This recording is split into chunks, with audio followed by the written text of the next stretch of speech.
Welcome back, WeArEuS, and this horrid, funky little mess is what we like to call Pathfinder, Wrath of the Righteous. Now, you may remember I guess it was no, there was no episode yesterday because I recorded something else and then got lazy and decided not to record this at all. So, in the last episode, Yaniel opened this mildly suspicious door, secret tunnel through the mountains. Anyway, and now, just that much more suspicious of her.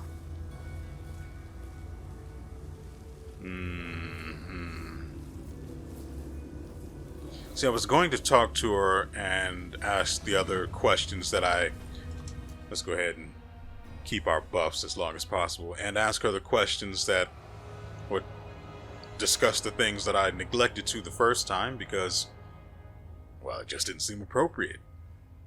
But now I'm more suspicious of her than ever, and so this feels, smells, and quacks like a trap. So I'm going to treat it as such. We've already rested.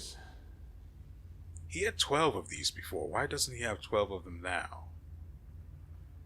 Weird. Oh, the waiting's never fun. We've got Bless, not the Moss Pottage. He's got Archon. Already did all of those. Together we stand. He's buffed. Okay. Oh, it looks like we've got all the good stuff in place already. Good, good. I don't have to waste our time doing that now, then.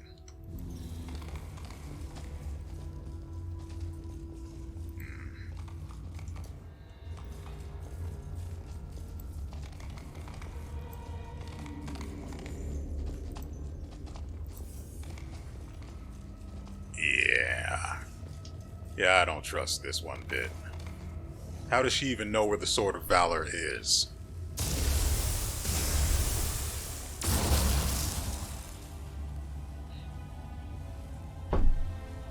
Okay. Not relevant to me right now. Ooh.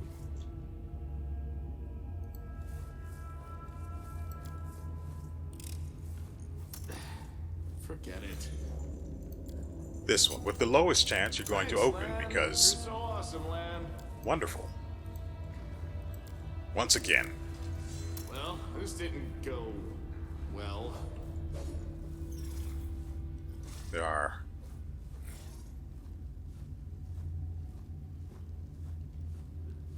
The one with the lowest chance had junk in it. I'm just assuming there would have been something good in it if I weren't playing on core difficulty, maybe? You would expect the chest with the lowest chance of being opened would actually have better items in it, right? Let's find out. Okay, so in the one on the right, we had a cat statue, 7 gold, let's just call it gold, and elemental essence, I believe it was. So what does this one hold? Forget it. Thanks, Lan. You're so awesome, Lan.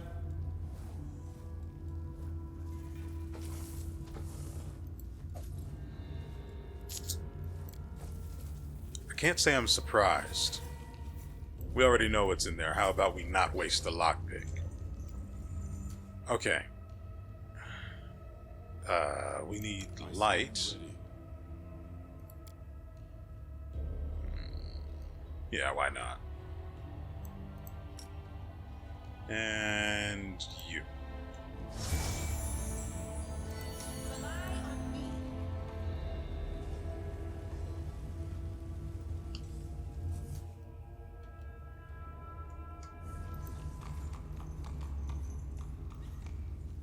That's this one.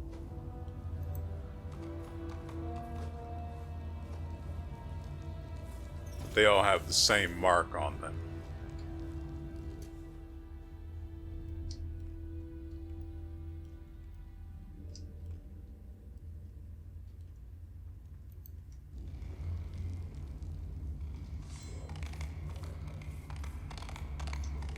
Yeah, they all have the exact same mark.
Clearly these have something to do with disabling the trap, but what? Ah, the things themselves are puzzles.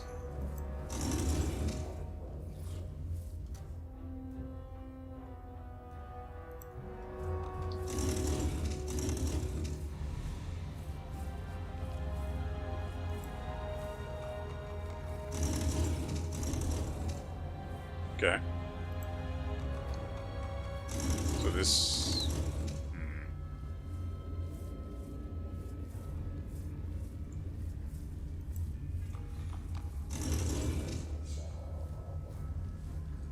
The ones in the center don't move, so we need to work around that.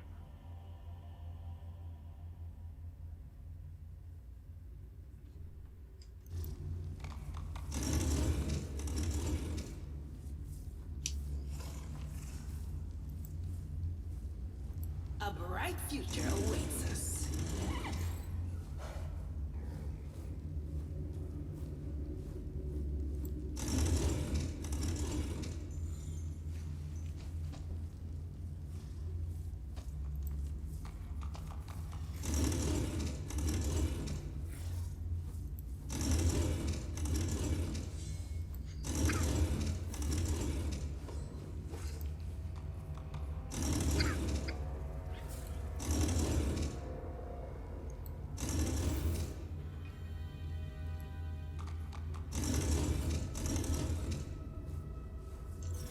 Okay, I can solve this one, but it leaves the others mixed up.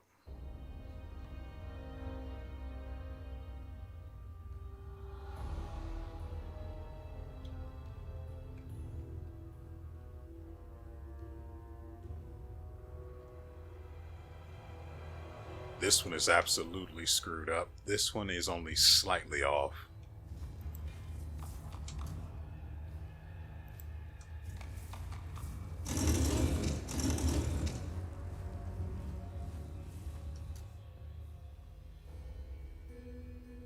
Okay, this one's closer to being correct.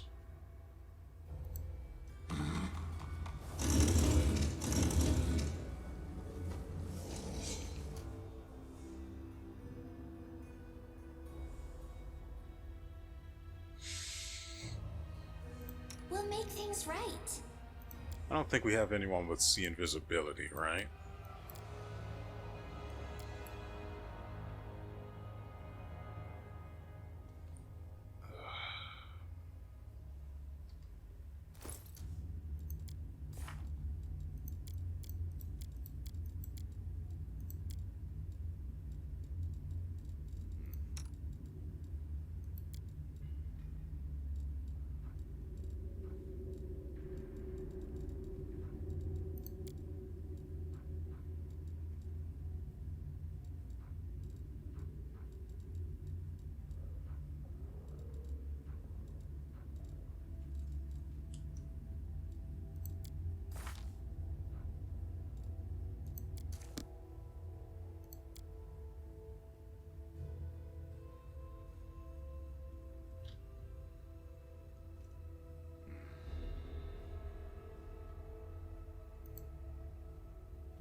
We will win this war.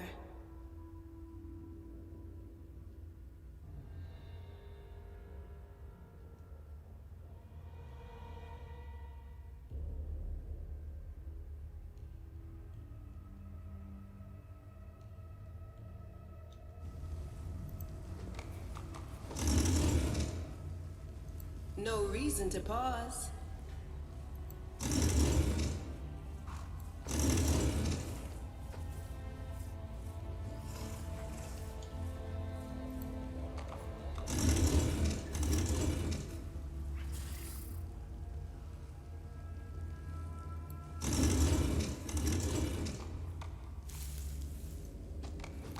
Yeah, but it's the same issue.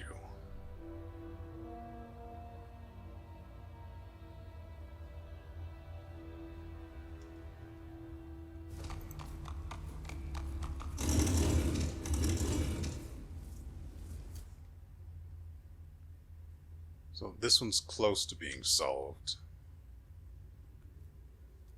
This one? No. I will help where I can. Shut up.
Oh, okay.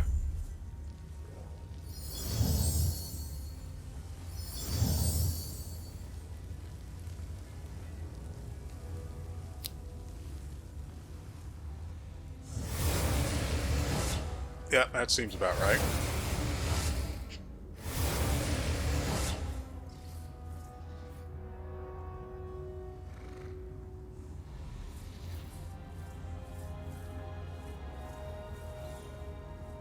Well, it was more of a puzzle than a riddle. Our resolve.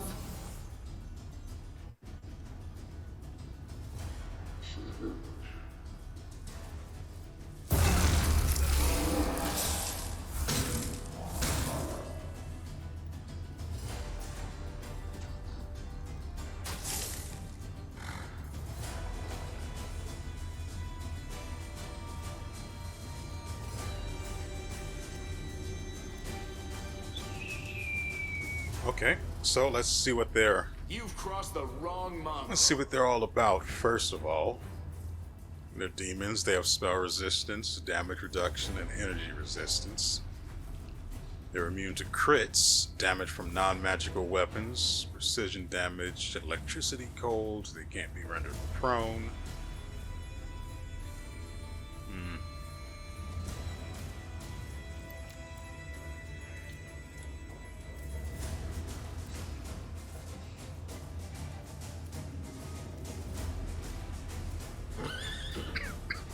Well, I'm not a fan of this at all. So, we get a full attack. And let's see. Which one? Well, it doesn't matter which one, they're all the same. You won't survive me. Jeez.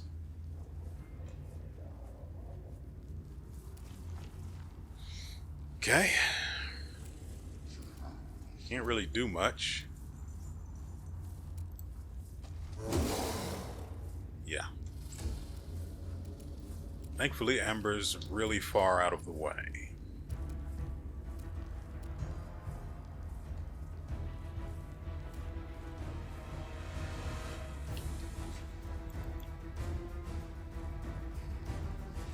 Oh my god.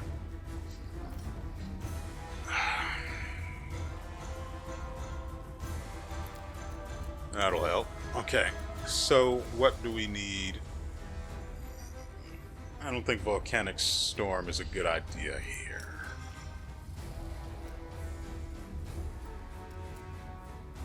I think Morrow is not... He can't be hit by this right here, right? But there's Regil there.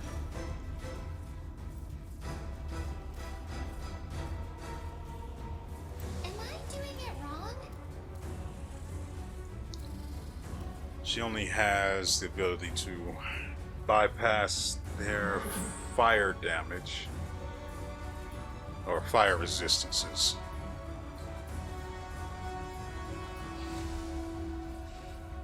Okay, we'll have to do it the other way then.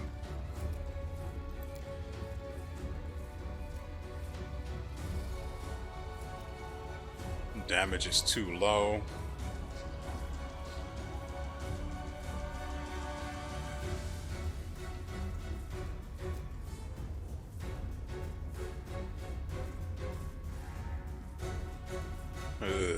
Ooh. Oh, so that's the real one. Okay. Alright, spell resistance, that's an issue.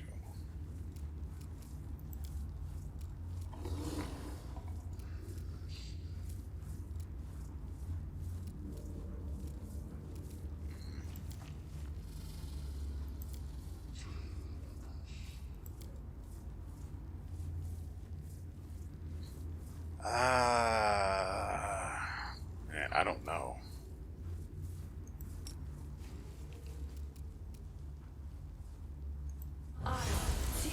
Go.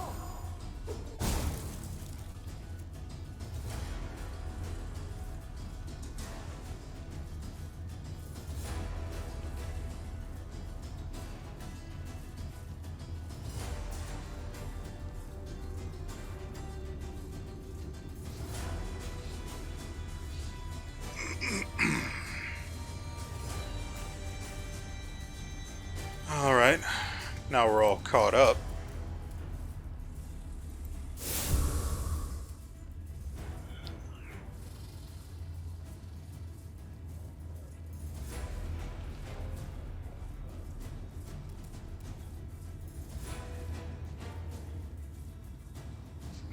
I don't think his weapon is considered magical, right? Retreat is not an option.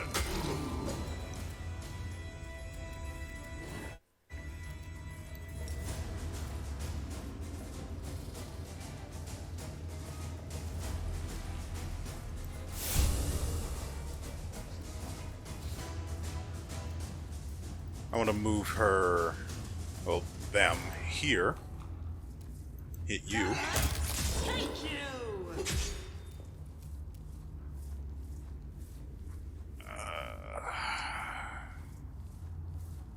They can't be made prone.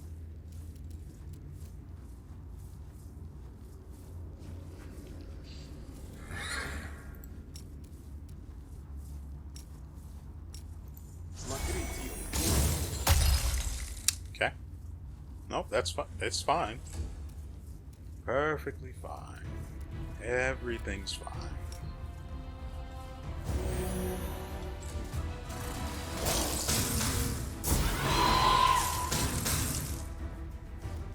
Don't like that at all.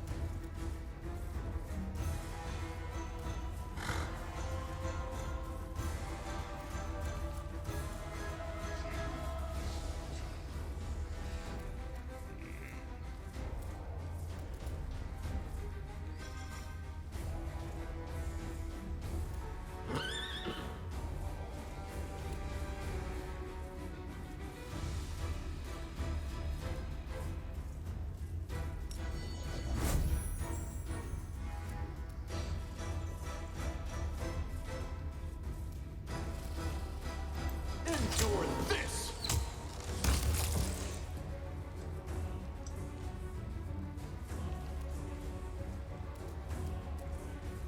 I guess he just has to sit here and look cute, I suppose. I don't know if I can. What do we Not that. Usables. Potions. Something like blessed weapon, maybe?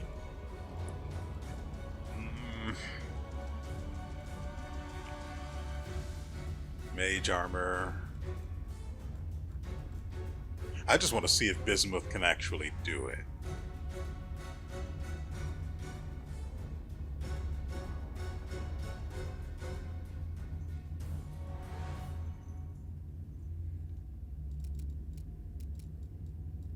Where is it? Oh, here it is.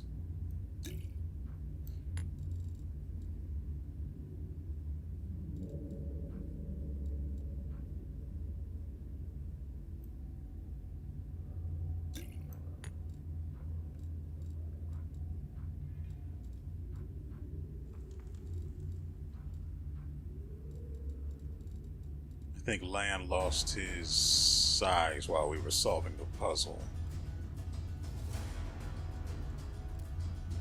And heroism. Okay.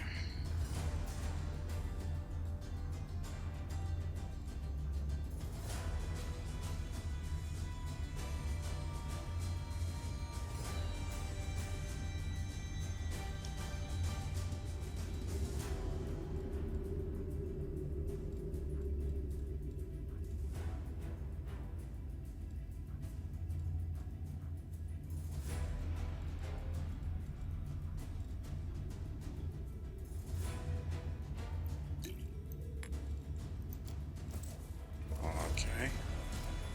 But can he actually? No, he can't.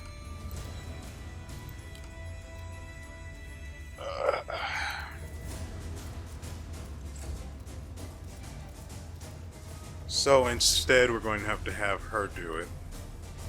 Lan is still large, which is good.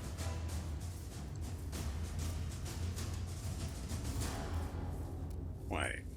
Surely not. Surrender or else. Surely. You can be put to sleep? Wait, what's your will? 12? I mean, it's doable. I don't want to go looking at this, at her skills, though, to see if she has anything that adds to her willpower. Or why am I saying her? Anyway. She doesn't have the ability to grant anyone magical...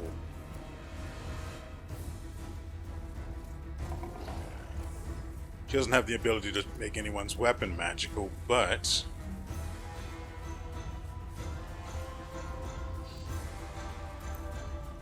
What if...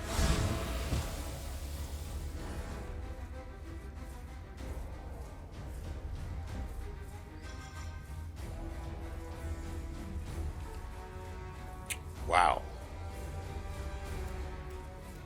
Unexpected.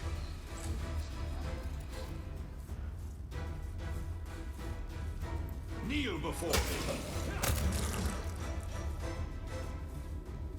Before we do it, I'm going to make sure that, well, first,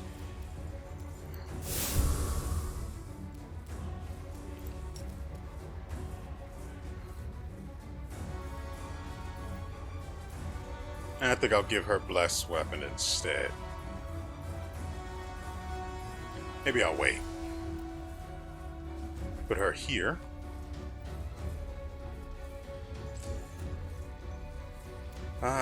Does he have the ability to do it? No.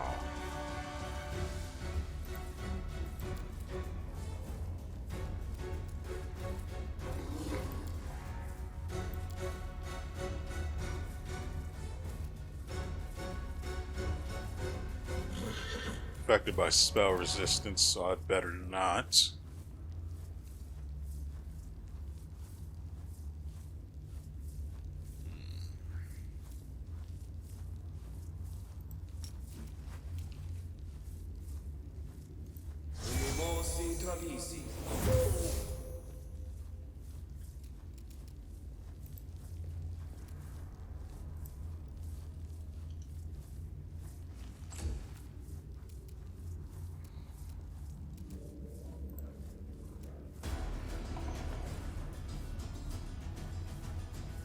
But he can't do it either. So I need to give him Potion of Bless, which is yellow. Yep, that's the one.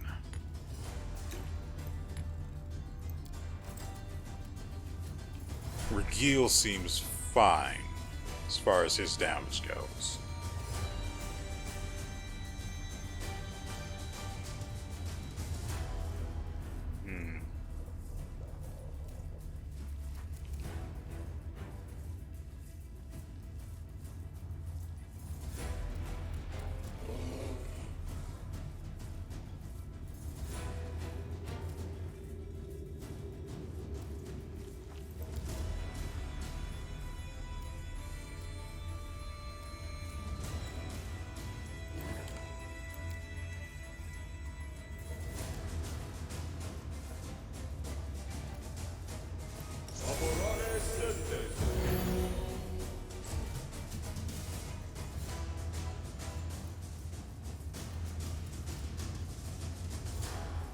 We'll delay his turn. No need to move him or anything. We'll put him here.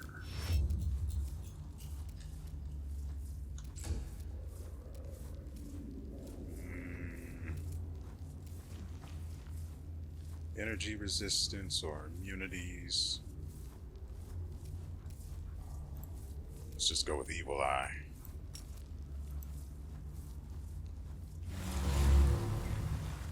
It worked.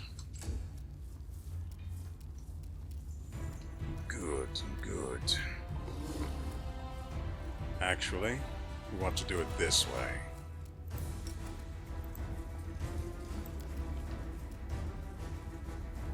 Oh, no? Okay.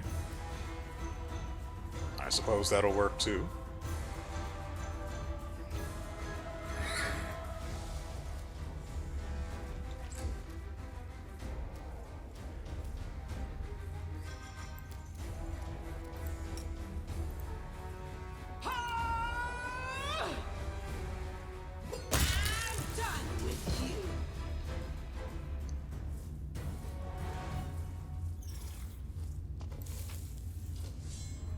That was totally worth it.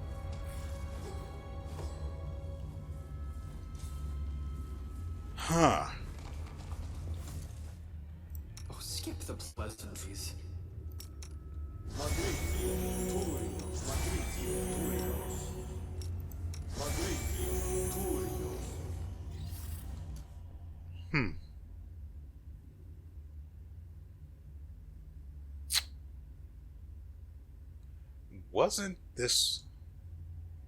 Wasn't the boss immune to crits? Immune to critical hits, but...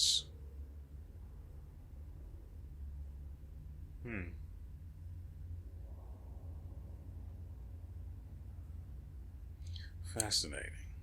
It was a little too easy, so I'm going to go ahead and quick save because it was too easy. Slightly annoying, but too easy.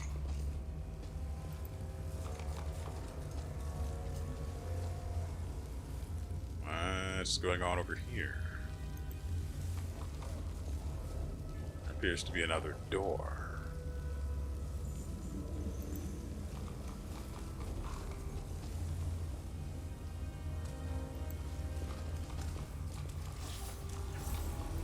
Godspeed.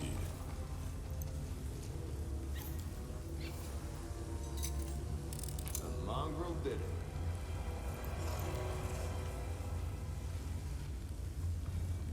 Evil Outsider Bane Spear, which is a mouthful that clearly identifies what it does. Yeah. Not interesting, though.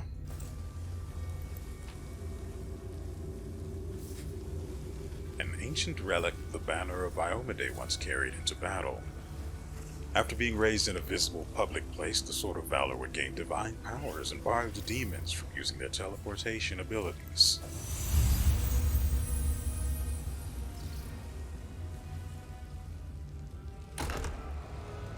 Then there was this. Hey, who's making that noise?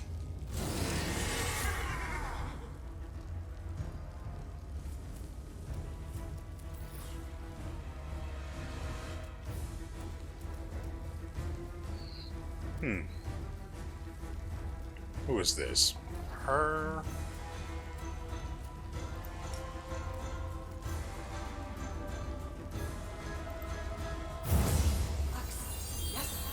Only one of them is blinded. Abracandalu's votary. I suppose he dies first then. Good for him.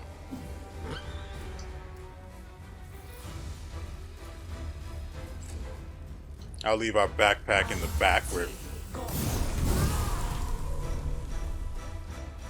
I hate this place. Okay, so it's Regil's turn. There. What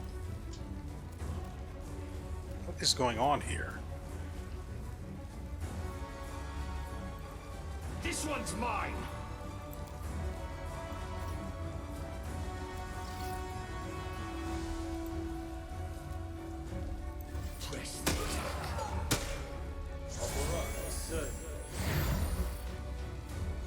Ooh, too bad you missed the one that actually needed your love.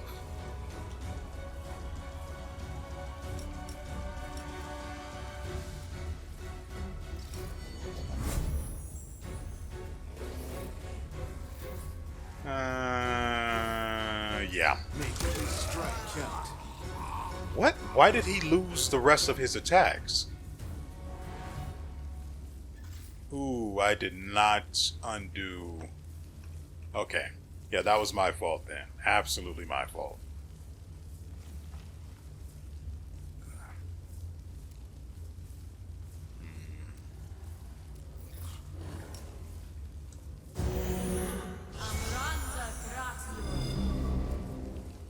Yeah, that's good and all, but what if I did this? The inheritor, guide my blade.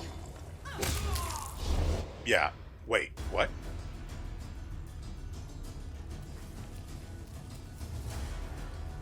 Oh, what?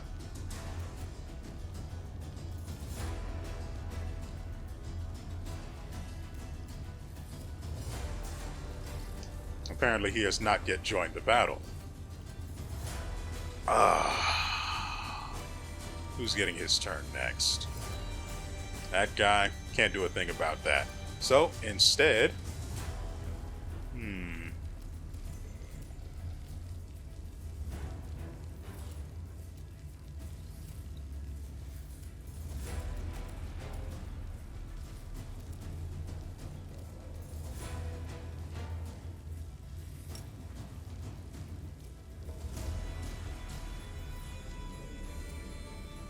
this one. And he whiffs it.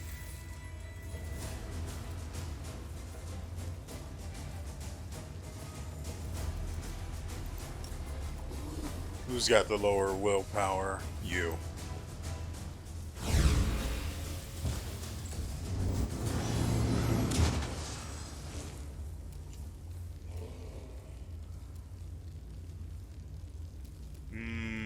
No.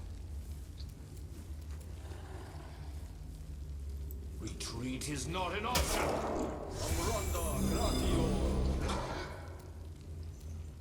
So... yeah. You've crossed the wrong mongrel. Ah. Bless is worn off, so what's its range?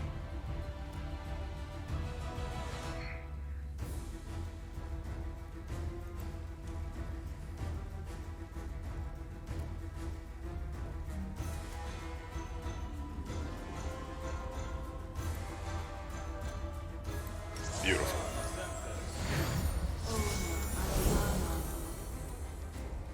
This guy first. Good God. Oh, that is just really nice that I gave them all outflank. That was a really good move on my part. This guy's got 75. Not much we can do about it.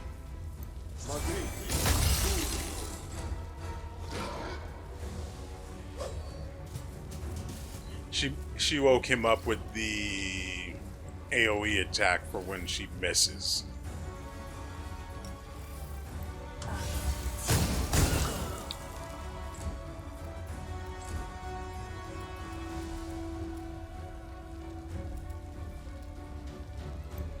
before me. Yeah, I figured as much. No. Won't survive More. me. Oh, I didn't see the guy there.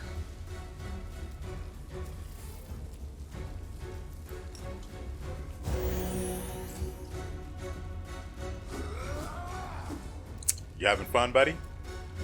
Into the fray. And just like that, everyone has leveled up, and I just realized I was not timing the video. I'm going to go ahead and assume we've been at this for about 20 minutes now, so there's that. I've got to go to the store to get some stuff for the Thanksgiving food we're going to be making, so I've got this video is probably only going to be about an hour this time.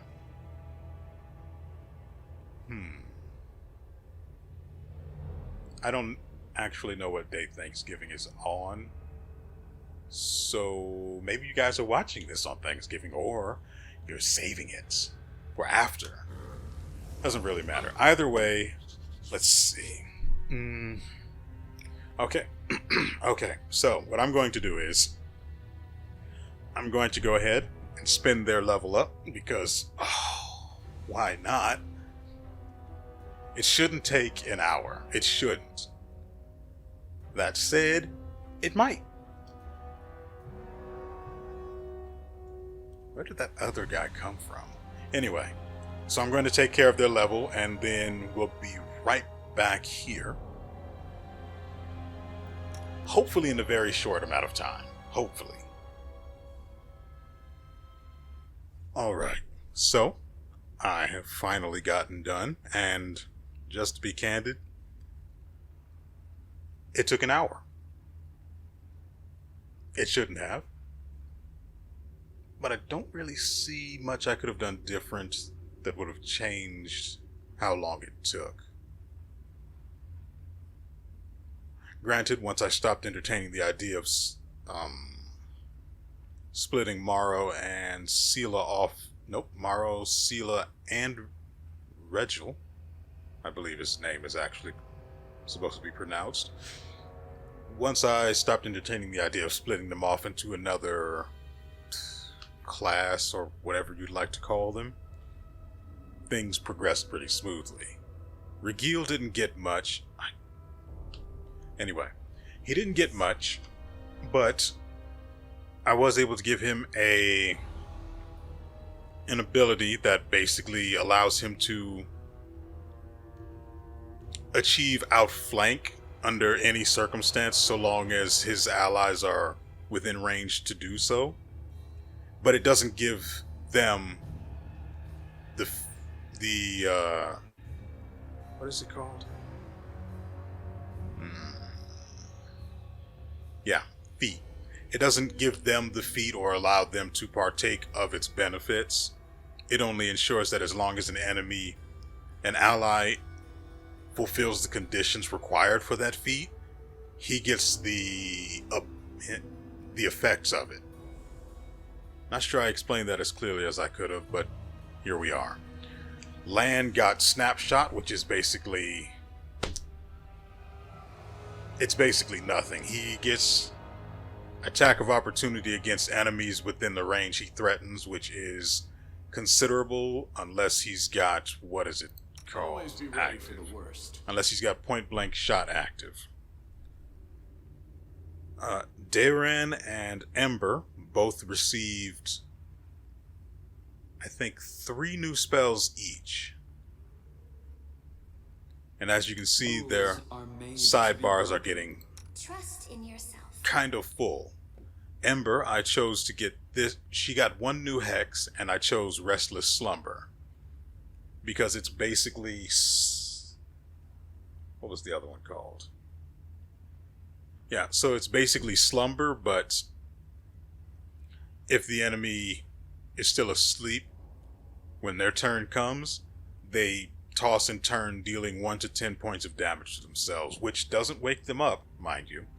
And once they are awakened, assuming they ever actually get to that point, they wake up addled and confused for a number of rounds equal to half the witch's level. So there's that.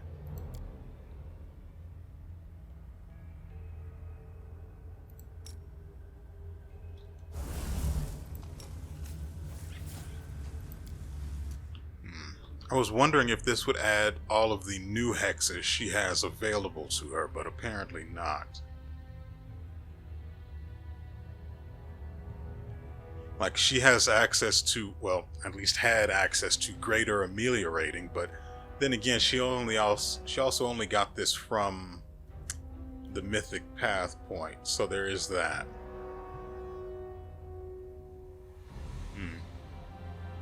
So I suppose it makes sense that it doesn't just give her the greater versions of these hexes. I suppose that's fine. Anyway, I'm pretty sure I only got Slumber because, one, I'm not sure if it actually... It says quite clearly that it functions the same as the Slumber hex, this one. So I suspect it doesn't allow you to cast this on an enemy, and then if it fails, cast Restless Slumber. It's probably going to be, it's probably going to operate the same way as if you cast Restless Slumber twice on them, regardless of whether it succeeded or fails. So there is that, and if that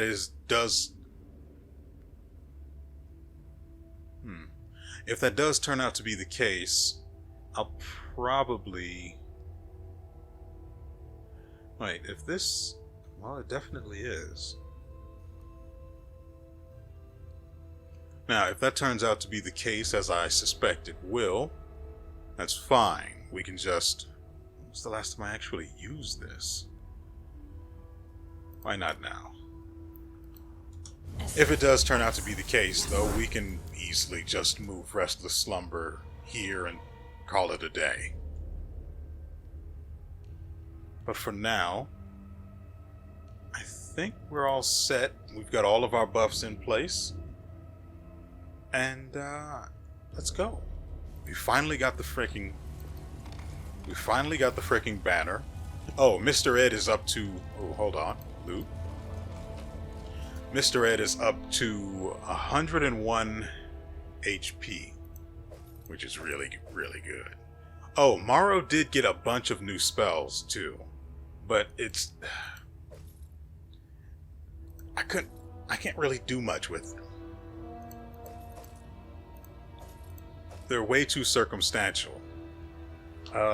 Let's see.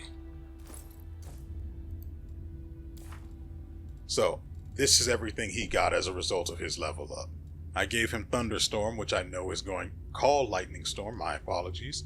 Which I know is going to suck, so I'm most likely going to replace that with Fire Snake, even though... Or Summon Large Elemental, which surprisingly wasn't the domain slot spell this time around. I would have expected it to be, but apparently not. Anyway... So, we can now summon a large elemental, which, I mean, that's fine. We've got Baleful Polymorph, which is not fine, given that it's affected by the target spell resistance, and its difficulty class isn't that high. What does it also require? It's a Fortitude. It requires a Fortitude saving throw, though. Anyway, the one I really like is Blessing of the Salamander here, which basically... grants the target creature fast healing 5, not interesting in itself, but fire resistance 20. That's the one I find really good. We also have Vine Trap, but not really a fan of things like this. It does, however, the piercing damage that it does counts as Cold Iron for the sake of damage, or negating damage reduction. So there is that at the very least.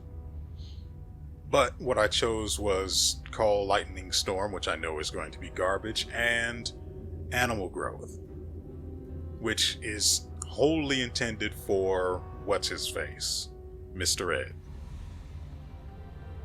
It basically makes him larger, one size larger, grants a significant bonus to his strength and constitution, and well, it does sort of impact his dexterity, as you know, enlargement spells do, but ultimately it's just going to make Mr. Ed that much more of a monster. Having only 2 spell slots, I had to make a call, and this is what I chose. Anyway, that's enough of all of that.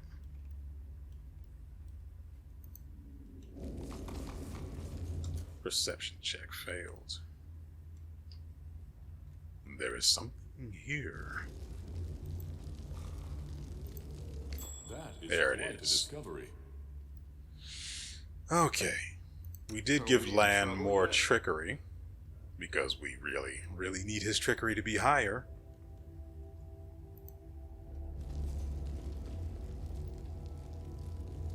I'm trying to check all of the corners to make sure he doesn't end up in combat.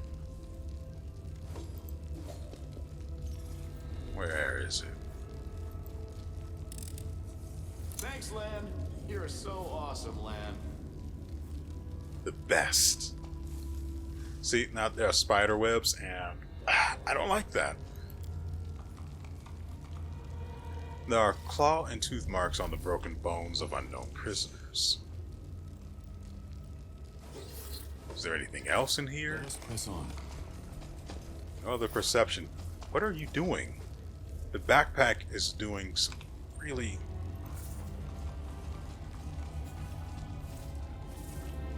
I wish I could rename Bismuth to Backpack, because that's basically all he is. And once we get all of this loot out of our pockets, we're done. And once we get all of this loot out of our pockets and sold like it deserves to be, Bismuth goes right back into the Triceratops idol where he belongs.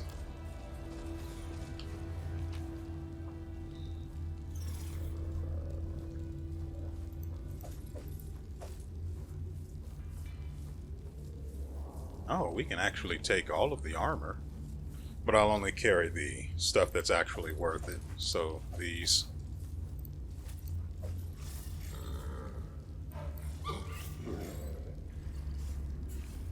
Ooh. Ah, the WotR, right. This is worth nothing.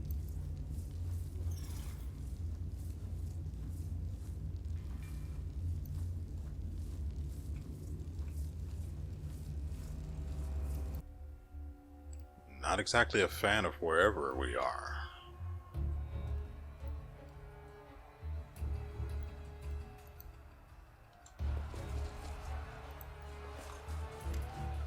The legendary banner of the Crusaders is right in front of you. A drop of blood falls onto it from where? The wound on your chest must have reopened. It's now bleeding again. You touch Iomede's holy banner. Brush away the scarlet droplet when you freeze abruptly. All of a sudden, you are aware of your own powers. You are no longer a grain of sand resisting the countless armies of the abyss. There's something greater. Like Iomade once rejected her humanity to ascend and gain divinity, you're ready to take the first step on the path to gaining power. But what will your power look like? And here we finally get to choose the path that our mythic powers take.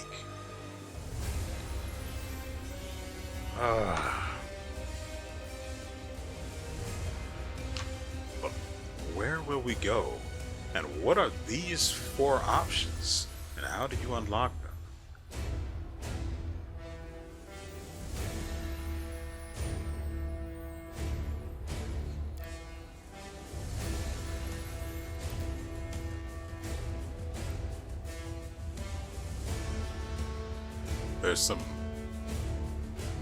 There's a bit of wonk going on here, but I have to say, Him looking like Sly Cooper is not too bad. Granted, his coloring's wrong, but I like the aesthetics. Okay, so, for the Trickster, nothing is set in stone because every stone can be smashed to pieces, if one is powerful enough. With every tweak and twist they make to the world, the Trickster shatters mundane understandings of reality, often simply for the fun of it. Mythic abilities, mythic tricksters can find creative uses for their skills. I don't know what that's supposed to mean. So we have the Azada path open as well, a rebel and a fighter for freedom and good. The Azada acts on instinct and trusts in spontaneous decisions.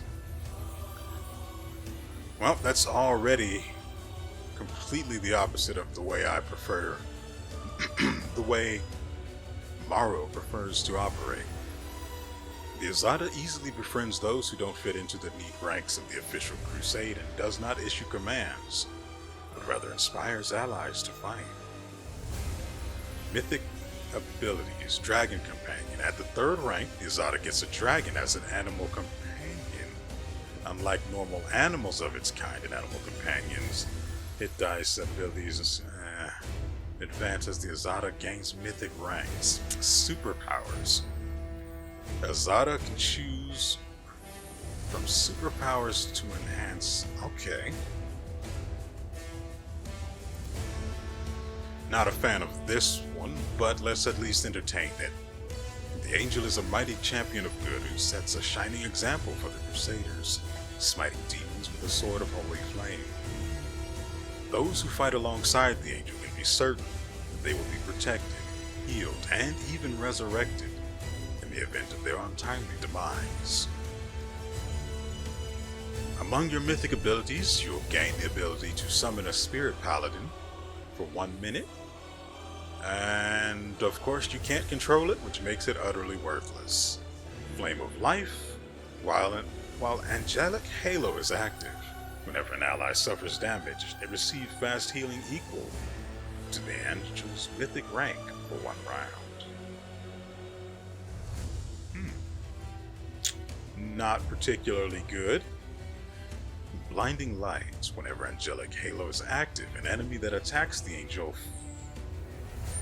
for the first time that round must pass a Fortitude saving throw or be blinded for 1 to 4 plus 1 round. On a successful saving throw, the enemy becomes dazzled for 1 minute. Piercing Rays, whenever Angelic Halo is active, all enemies in a 50-foot area suffer a penalty to spell resistance equal to 1 plus half the Angel's mythic rank. That is terrible.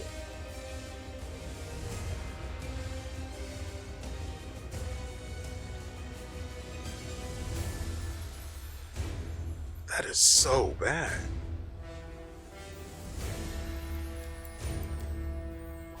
The demon is the epitome of rage. A little push is all that is needed to break their self-control and turn them into a force to be feared by enemies and allies alike. It is up to the demon to decide whether to allow their inner beast to take control or to fight it, chain it, and bring it to heel. Demonic Rage. The power of the Abyss courses through the demon waiting to be unleashed. The demon can enter a demonic rage as a free action. The demonic rage lasts until the end of combat. While in demonic rage, the demon gains +2 bonus on attack rolls, damage rolls, caster level checks, and reflex saving throws. The difficulty class for all saving throws against the demon's spells and abilities are increased by 2, and these benefits increase by 1 at the 6th and 9th mythic ranks. You get to use demonic rage 3 times per day, increasing by 1 at the 6th and 9th mythic ranks. Demonic Aspect, starting at the 4th mythic rank and every rank thereafter.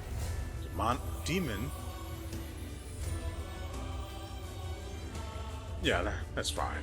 Demon gains a demonic aspect. These aspects use other demons as inspiration and allow the demon to focus the rage more effectively. Demonic Claws. The demon can grow claws at will, gaining 2 claw attacks. Not particularly useful, These attacks are considered primary attacks and are made at the demon's full base attack bonus. The claws deal 1 to 8 points of slashing damage, plus the demon's strength modifier. If one of the claws is used in concert with a weapon held in the other hand, the claw attack is made at the demon's full base attack bonus -5, and deals 1 to 8 damage plus half the demon's strength modifier. And then there's the Lich, the ultimate ruler of undeath. The Lich is a being who has transcended the narrow confines of life itself. Powerful beyond imagining, the Lich can create limitless hordes of undead to remake the world to fit their vision. As one of your mythic abilities, you get a powerful undead minion, a skeletal champion. It will become more powerful as you gain new mythic ranks. Just like your companions, the skeletal champion can use any items. It also has all the weapon proficiencies. Being undead, it is also subject to all the bonuses undead get, being under the command of the Mythic Lich. And you also gain Lich powers. Okay, so out of all of these, the most interesting ones are Azada, Lich, and Trickster. Angel and Demon are... But... Okay, let me just branch off for a second. I do realize that I said making spontaneous decisions is kind of outside of the way Morrow operates. But going back to when we gave what's his face, his staff back. I don't remember his name. When we gave him his staff back, it was on a whim. Pure and simple. I could have killed him. It would have been a bit of a challenge, but I would have killed him. But instead, on a whim, as I said, I gave him the staff. So I guess that could be a bit of an Azada thing. For Trickster, you only gain, as far as I'm aware, a Mythic Trick, and I don't understand what this is supposed to do for you.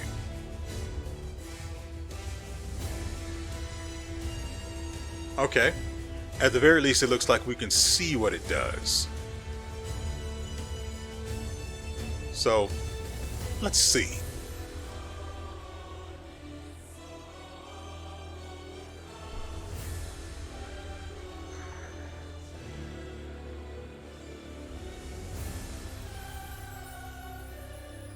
Let's see, he doesn't have any earth spells because I removed the only one he knew. So all he has is ice. No, he does have fire. Maybe.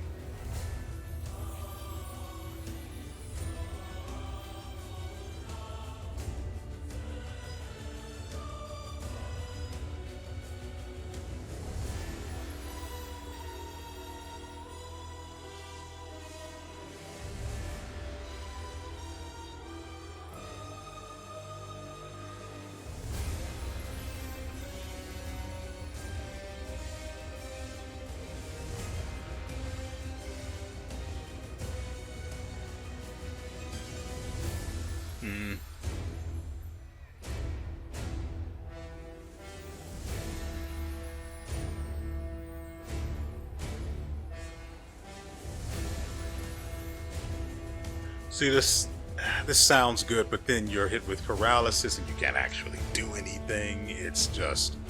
what?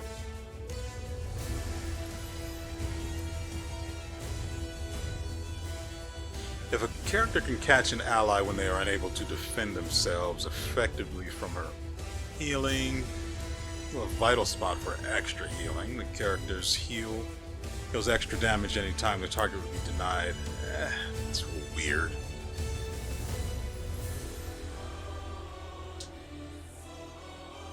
And sneak attacks only actually work. Sneak attacks only actually work if you're using weapons unarmed, or natural attacks and touch spells and ranged touch spells.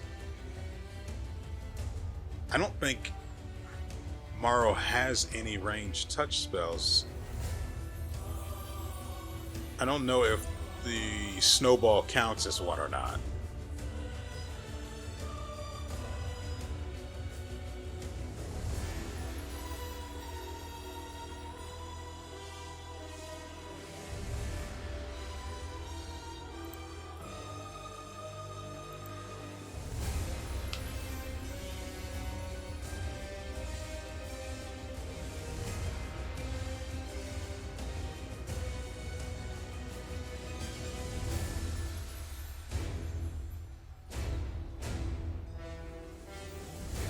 I like this one, but right now he doesn't have the ability to cast spells while transformed.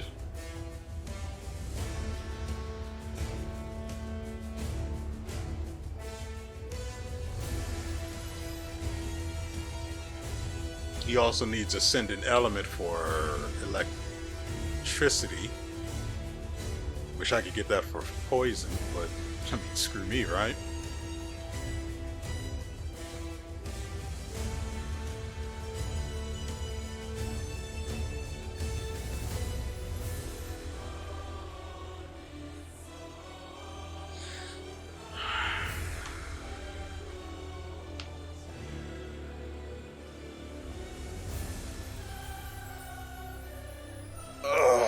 Okay, so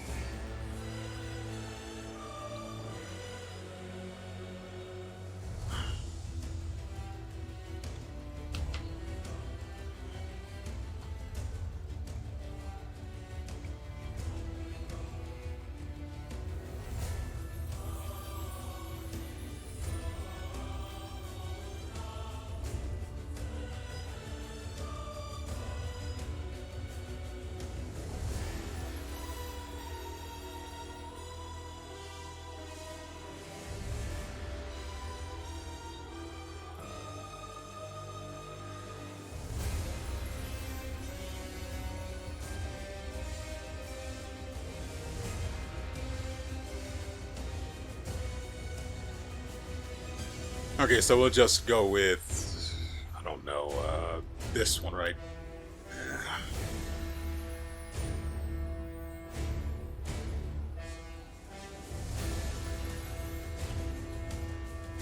All of his thunder spells do no goddamn damage.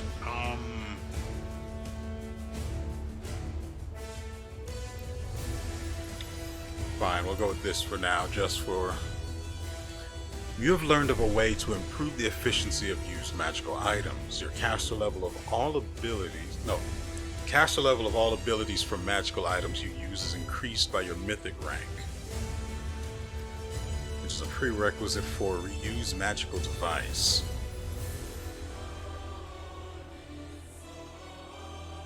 Wands you use no longer lose charges, and you can equip any magical items possible regardless of requirements. That could actually turn out to be really good.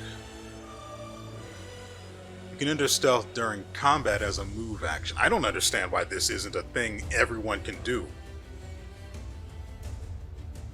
Oh, but this is... I mean, you guys understand, right? Why can't you slip into shadows if you're not being observed by an enemy or their line of sight of you is blocked?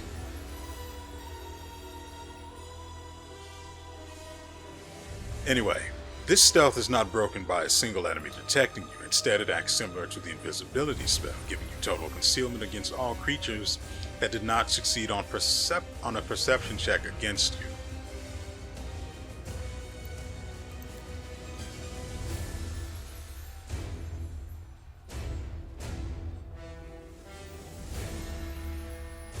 Magical effects do not differ much from magical traps, and can be disabled just like any device. You can, as a standard action, attempt a trickery check to dispel any effects on the target or on the ground. Treat this as the Dispel magic spell only with a caster level replaced by a trickery skill check with a -10 penalty. Interesting. You are so good at demoralizing enemies that just entering combat against you is enough to demoralize them.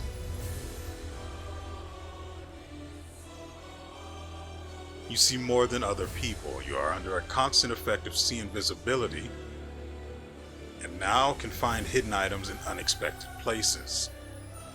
Oh, that is so good. Okay. Acrobatic movement to avoid attack of opportunity reduces your movement speed.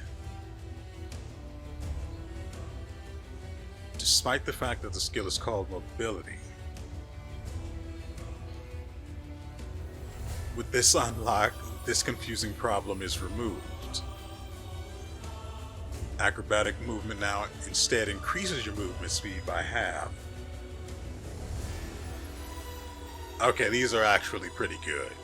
Like, these are actually legitimately good. You learned how to heal not only the body, but the soul as well. Your treat affliction removes not only poisons and diseases, but any negative conditions affecting the target. Interesting. Even in the world wound, you can find yourself a healthy meal and some useful items.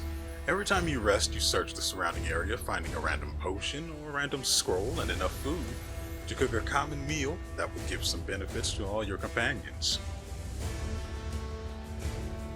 You know so much trivia that you know how to do almost anything better and can give helpful advice to others. Whenever you or anyone within 50 feet from you make a skill check other than knowledge of the world, you attempt a knowledge world check to add half your mythic rank to the original check. Not as good. You can now understand how to use magical items even better. Every item with an enhancement bonus that you identify has this enhancement bonus increased by 1.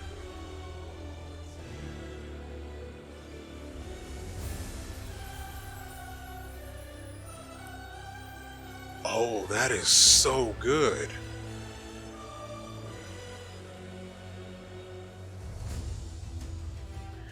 Any character can break free from entangling effects by succeeding an athletics check, but you are strong if you are strong enough.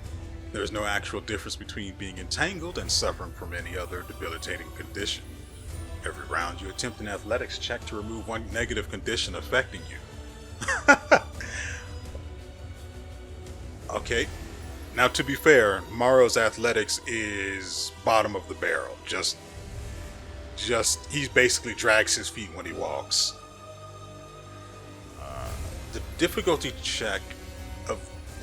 class of this check is equal to the effect's original save plus 15. Interesting.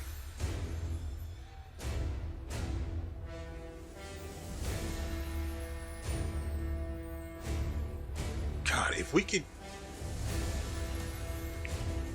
get a really good staff or magical item to cast spells, WeArEuS magic device would be really good.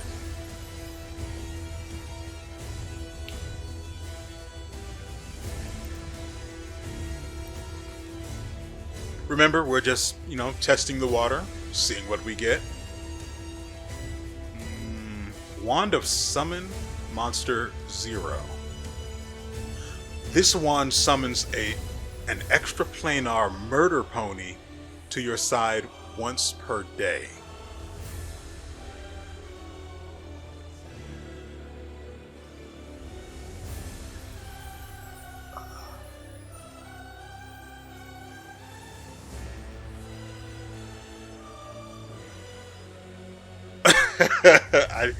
I don't know if this is just flavor text or what, but the extra planar murder pony, that's got me. That's really tugging at my heartstrings. I'm liking that one.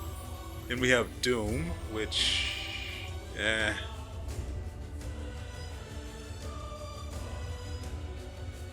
extra planar murder pony.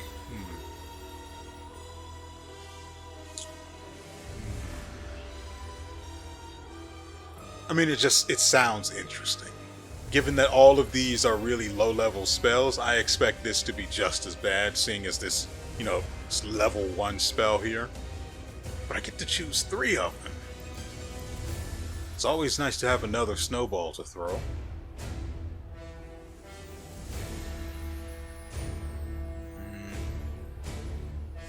I wouldn't hate being able to have another use of grease.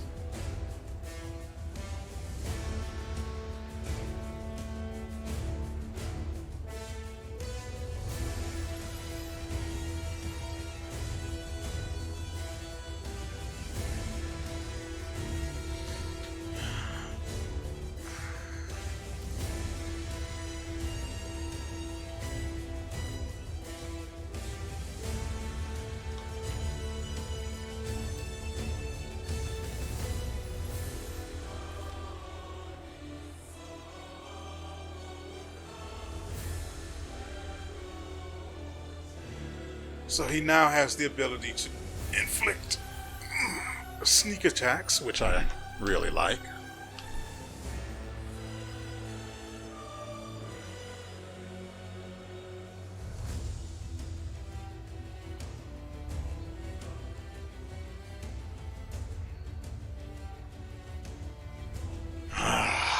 Man.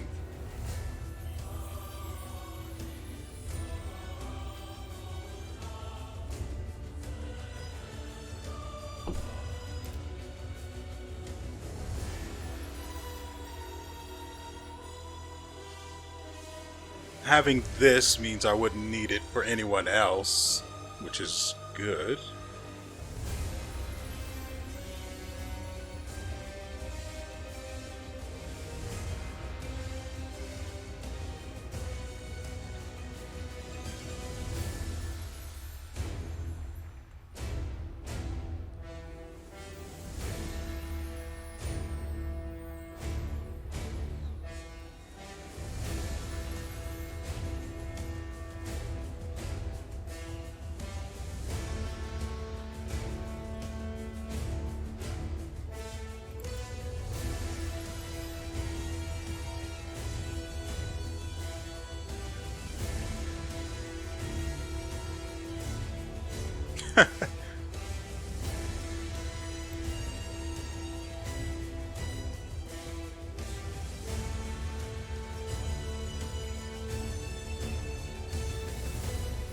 Wow.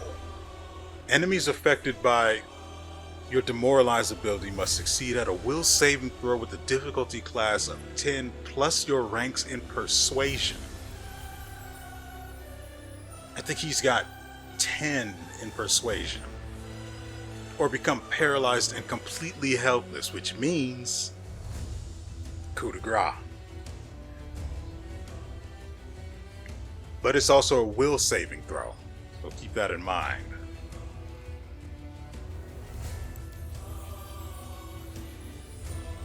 Multiple magical effects do not differ much from complex magical traps and can be disabled together, just like any device. Oh, but with a much larger penalty.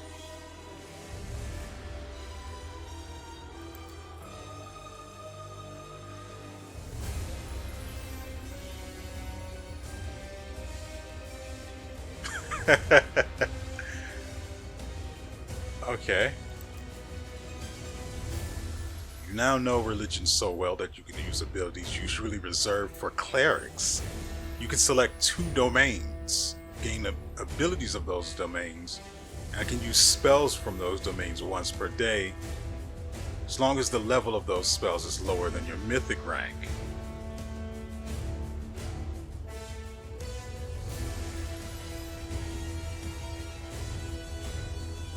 Is Trickster actually pretty good?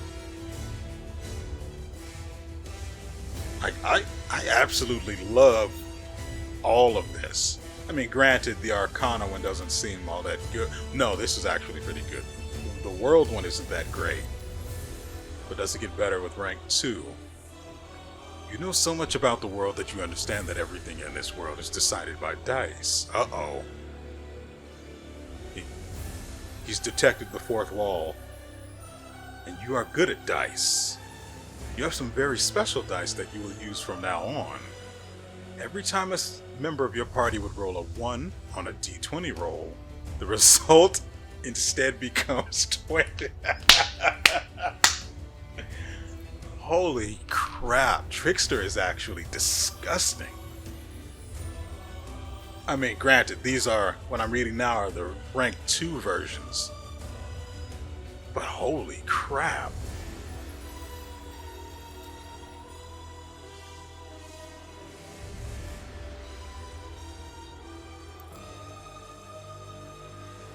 You already can break free from continuous conditions, but if you're strong enough, there's little difference between continuous and instantaneous. Every time you fail a saving throw, you make an athletics check against difficulty class equal to the original save plus 20. Huh. So basically athletics and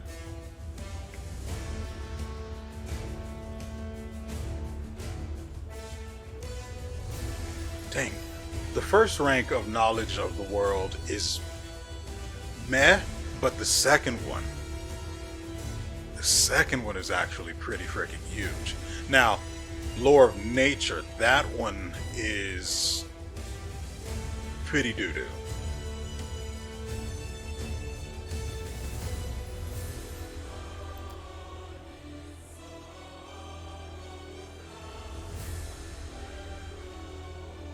Wait, so is this saying, I know this is taking, I've been at this for 40 minutes now. Is this saying that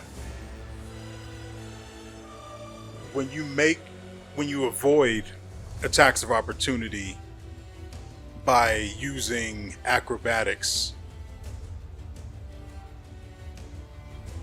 you actually make attacks of opportunity? That would be fine if he didn't actually just not do damage with his weapon.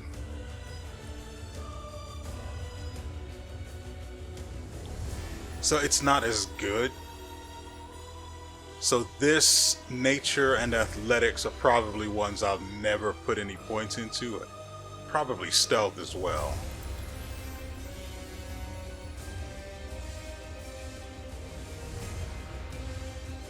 God. These are actually pretty good.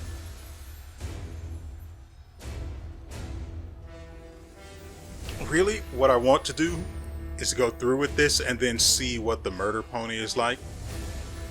You know, what it looks like, but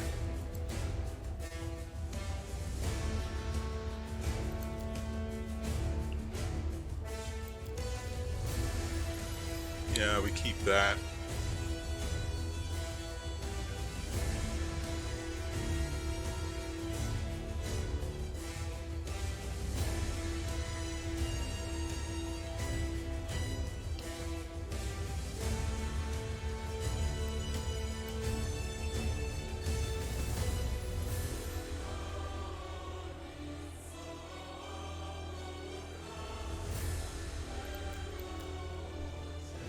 I guess.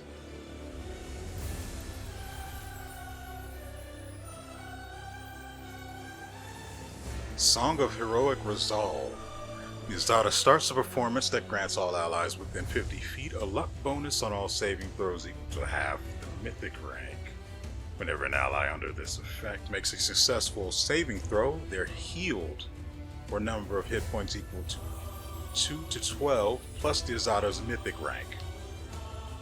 And then this allows me to also summon a Mastodon. Now, it's not as impressive as the, what is it? The Trickster path, which I'm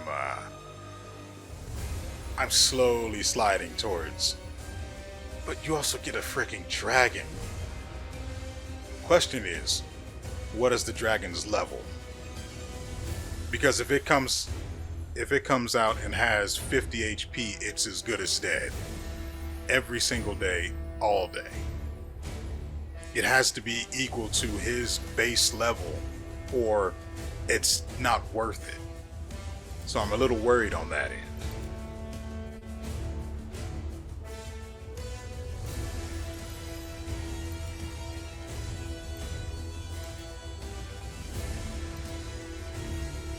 Weird. Going with this one makes his fur gray, but only on his head.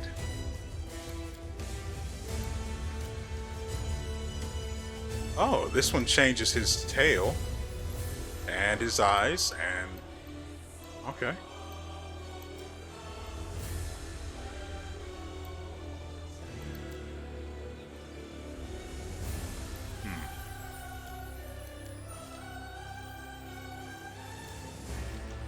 Let's see what our Lich abilities could be. At the 3rd rank, the Lich receives the ability to cast mythic spells. He can either choose to take it as part of an existing full arcane spellcaster spellbook, that's not a mouthful, or as a standalone spellbook.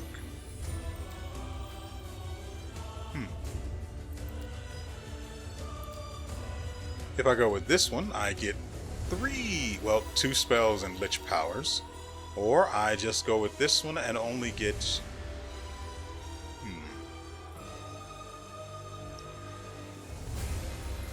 You can either choose to take it as part of an existing full arcane spellcaster spellbook, or as a standalone.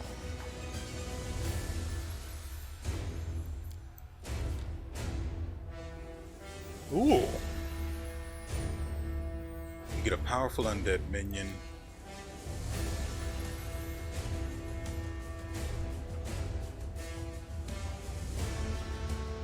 Executioner. A skeletal champion that specializes in devastating attacks with two-handed weapons. It will become more powerful as you gain new mythic ranks, just like your companion. Yeah.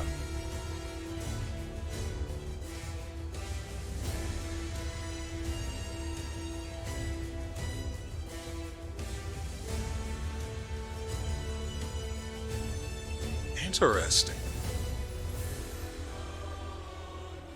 I'm actually...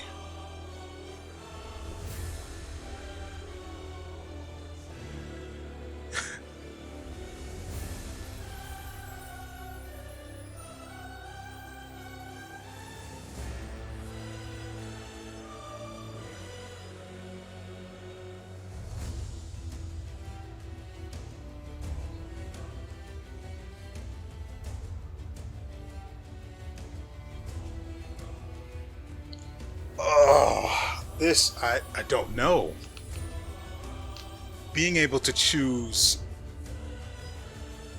4 different classes of skeletal companion is actually really interesting. But I also want... the Trickster path is just so good. Like, it's so good. Lich powers won't be affected by the book we choose.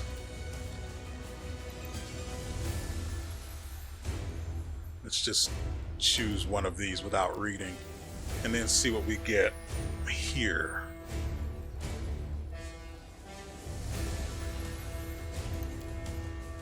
And then I'd move on to the next one, which is...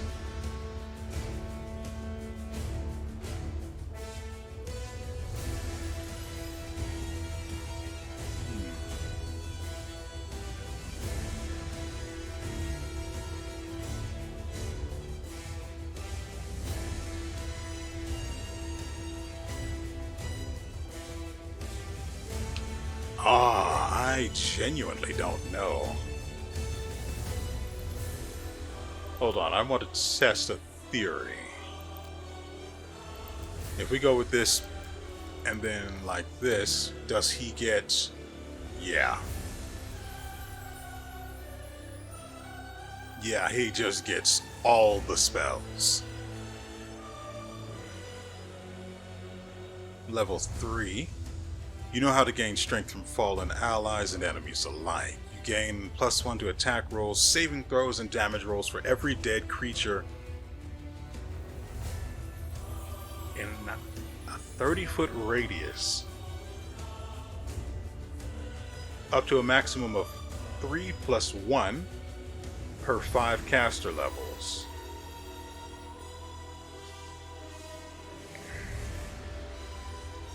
So would the caster level be treated as your mythic rank for the purposes of this spell?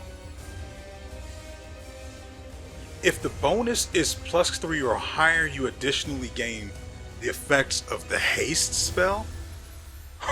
Oh, that is so good. Oh. Oh. These are so good.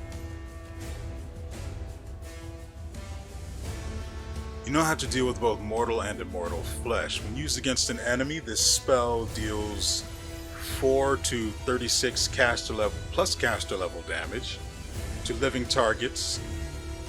It's the caster level has to be treated. Your mythic rank has to be treated as your caster level for this, right? When used on an ally, but deals damage to living targets, and 2 to 16 plus caster level to undead targets. When used on an ally, it instead heals undead targets and living targets. Okay, so you can heal your allies with this as well. Of course, it's also going to require... These are instantaneous. These aren't instantaneous, are they? Also, what the frick is this? For up to 3 rounds per day, Lich can make all spells he casts ignore spell resistance and immunity. Any creature affected by such a spell can't cast spells for 1 to 3 plus 1 rounds.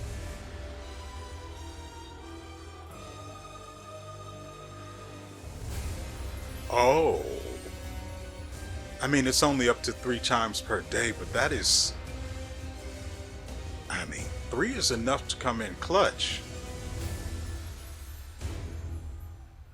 Bestow Curse is level 3. I can increase its range by 1 level, so he can use it on anyone without having to walk up to them.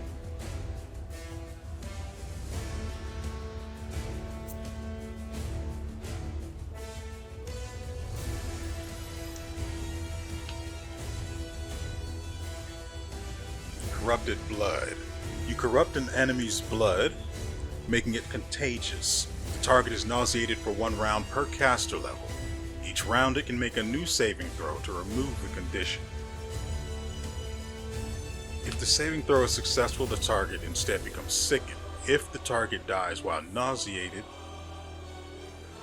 it deals it deals up to 36 damage to all creatures in a 15-foot radius and applies corrupted blood to them.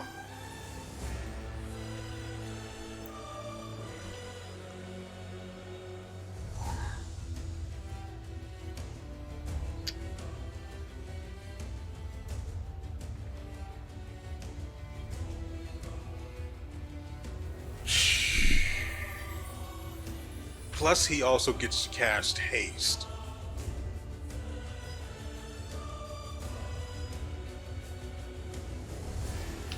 I need to be able to select these to see how good they are. I mean, actually complete the selection in order to see how good they are. Okay, let's go back and see what Lich powers we can get. Death of Elements. Lich can change any elemental damage to negative energy. No matter what it is, no matter what is the source of this elemental damage. Lich can also activate consuming elements for 1 round per 2 mythic ranks, turning all incoming elemental damage into negative energy.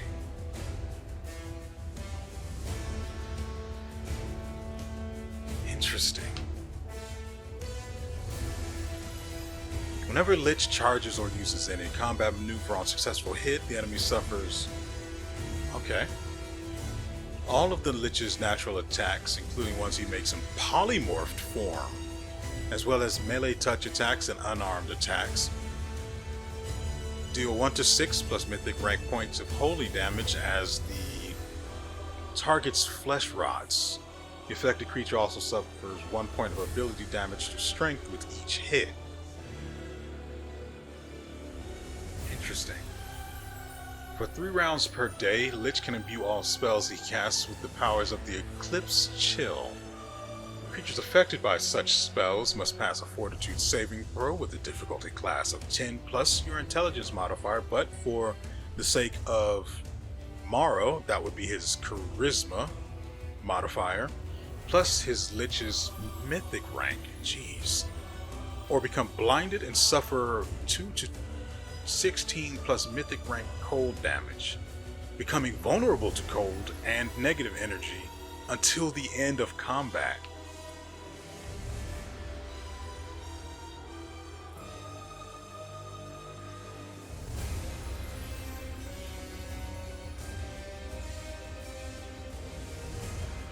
But they have to pass the saving throw, which is based on fortitude.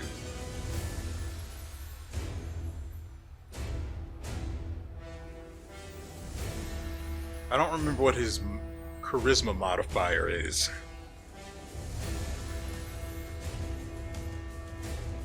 A difficulty class wouldn't be very high though. Okay, so what about fear control? Lich gains a +4 profane bonus to attack and a +1 profane bonus per mythic rank to damage against frightened creatures or ones under any mind-affecting effects. Interesting. Additionally, all enemies within 10 feet of the Lich must make a will saving throw with a difficulty class of 10 plus double your mythic rank, or become shaken until the end of combat.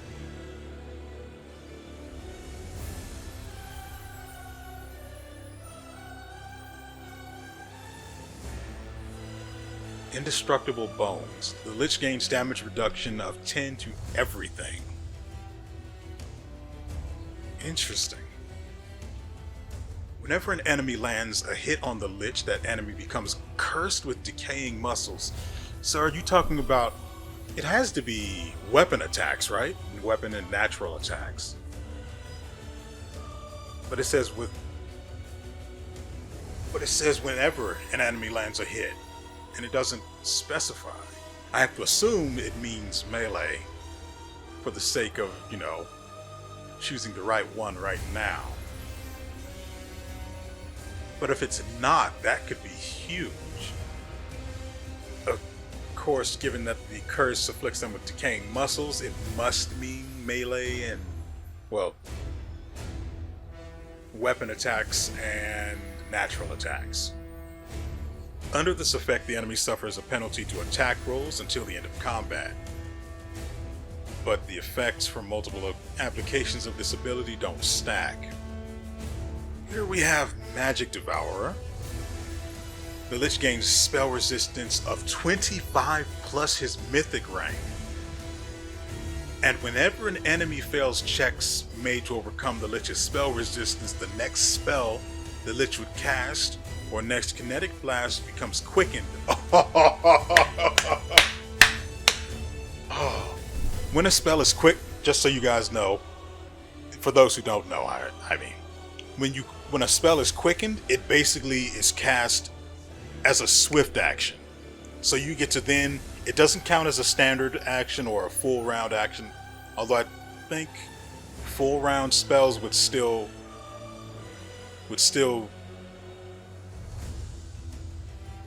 I don't remember the way full round spells work.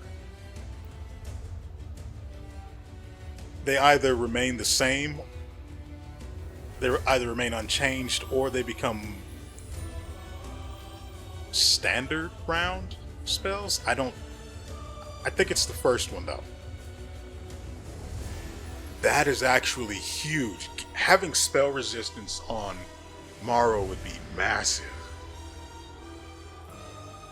Whenever Lich activates this ability, he doesn't have Kineticist Blast though. All of his Kineticist Blasts and Alchemy Bombs deal an additional 1/6 negative energy damage, plus 1 point per mythic rank, and inflict a negative level upon the target. But he doesn't use bombs or kinetic blasts. Tainted Sneak Attacks. Whenever the Lich lands a successful sneak attack, the enemy must pass Fortitude saving throw with a difficulty class of 10 plus his charisma modifier, in this case, plus his mythic rank, or become tainted. The tainted creature is vulnerable to all weapon and elemental damage. Okay.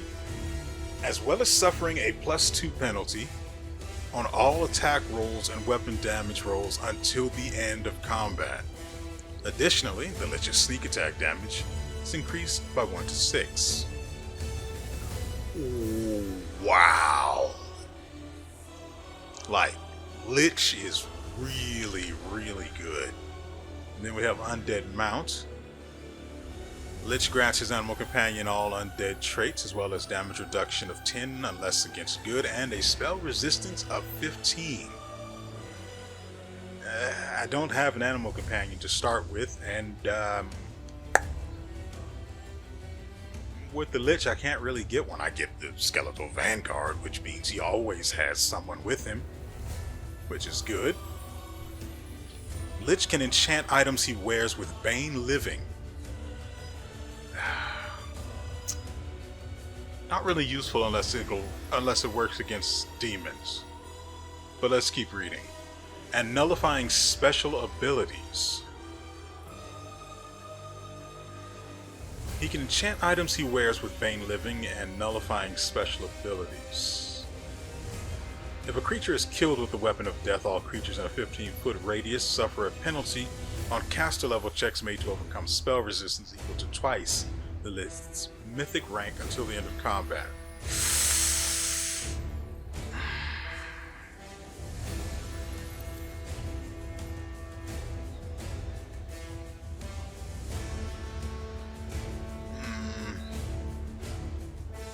I don't understand if it's saying it nullifies the special abilities of the item he enchants, or if it grants the item he enchants the ability to nullify. I don't understand. And then we have the final one, Withering Life, granting you the abilities Withering Life Mental and Withering Life Physical. When a living creature takes damage from a spell cast by Lich, I'm already on board, that creature also takes 1 point of damage to Strength, Dexterity, and Constitution. That creature also takes 1 point of damage to Strength, Dexterity, and Constitution, or 1 point of damage to Intelligence, Wisdom, and Charisma. The Lich can choose which ability scores will be affected. So, okay. Wait. So, think about it like this. You cast a spell, let's say Snowball, hit the enemy, you can deal 1 point of damage to all three of the one set of stats or the other. One isn't all that good, but, well, as far as Constitution is concerned, but Strength and Dexterity, that could literally be fatal against certain enemies. Like wizards will have low Strength, Dexterity, and Constitution, while what are we looking to call them?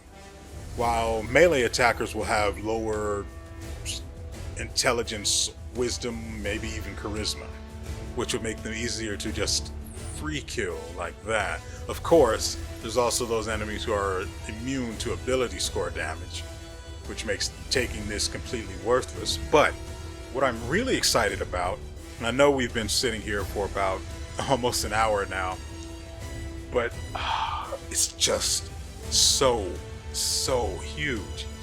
But what I was thinking, what really gets me excited is if a creature takes damage from a spell cast by the Lich, also inflicts this, does that mean does that mean an AoE spell like yeah, it would have to be that one, like the Thorny Entanglement or whatever it's called, the one that spawns the entangling growth with spikes, if it deals damage and they okay, what I'm saying is that spell does damage based on how far the enemy moves through it. if that affects, if this works with that, and I could just find a spell that could knock an enemy back, I could tear through someone's stats in a handful of turns, especially if I catch them off guard. Frankly, rather than starting off a fight with Lan, I could start it off with Morrow casting whatever that spell's name is, so that while they're trying to walk through it, if that works, it could be so good. But it's based on if it works, and I don't know if it does.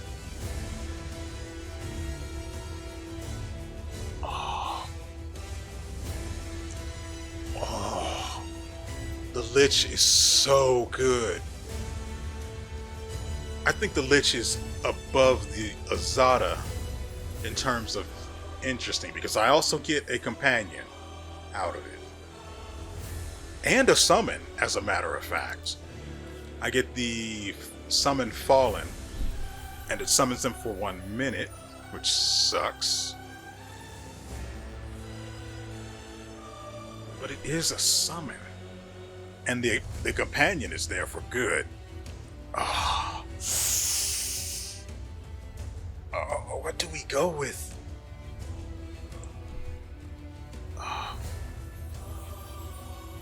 I absolutely love the Trickster. That one's number 1 in my book. The Lich is number 2, but the Azada is definitely, I saw his charisma score is 6. Modifier is +6. So it wouldn't do all that much for those things requiring a higher check, or a difficulty class that was be further modified based on his charisma modifier.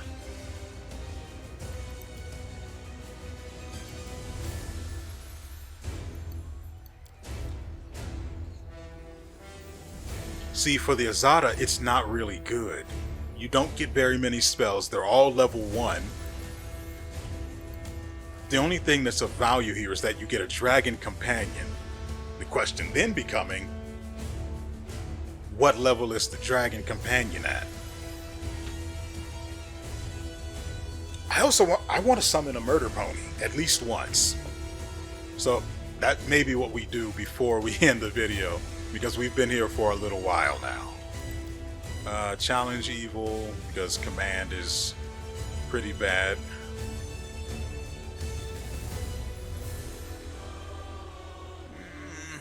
Maybe we'll take command after all.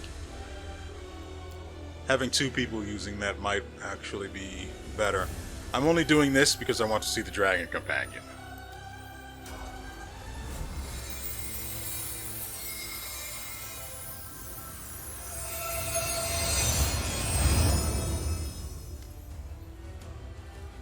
The wound on your chest closes and the drops of blood spilled on the sword of Valor bursts into transparent flames. A wave of fire rushes out from the blood and across the entire banner, transforming it and emblazoning it with new colors. Also, I see the dragon companion and it does not fill me with confidence. Power descends upon you, suffusing your mortal body, remaking it in its image. It fills your body up to the brim, breaking bones and tearing muscles, while at the same time healing them.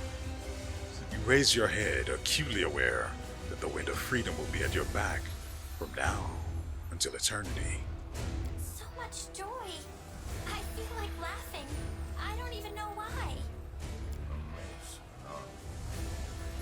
If our crusade turns into a full-blown circus, at least it'll make me feel like a serious paladin in comparison. Well, at least you didn't turn into a heavenly angel. I couldn't live with a pious prig leading an army of equally pious prigs. Now is not the time to linger or reflect on events later. Now is the time to act. Like, could you give me a second to check the freaking dragon's level?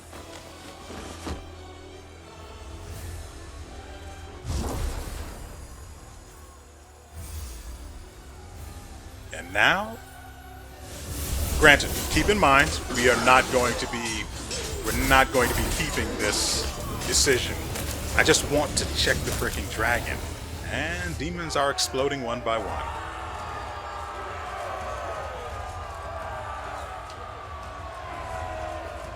I just want...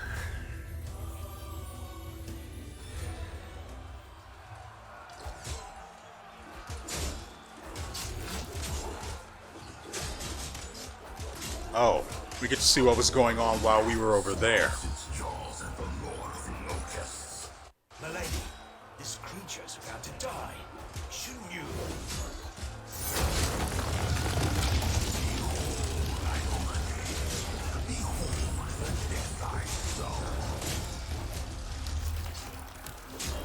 You see, Suture? Shouldn't has no place here. I've waited for a very long time, but now the hour has come to turn my ideas into reality. I still have things to do in Canopus, but you must leave. Go to the old laboratory. I have a special task for you. Laboratory? I hate that foul place. But I dare not disobey you, milady.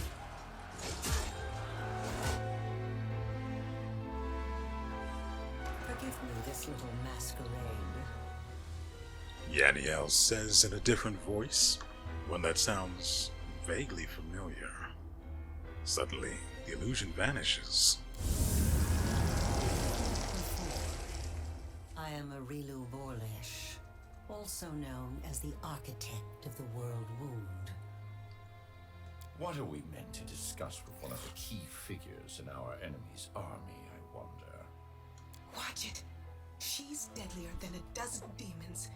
The betrayer of humanity. Her words are poison and lies.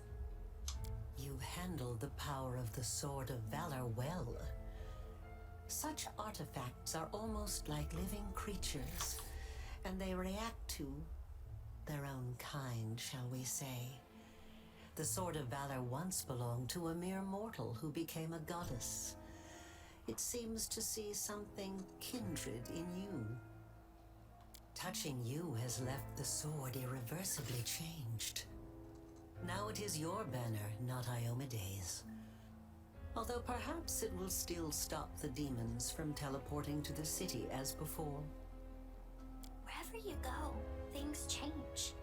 Someone who lived dies, someone who died is saved. Objects that were one thing become another. Why? Without realizing it, this mad girl just asked a very important question. But for now, I shall let you seek the answer yourself.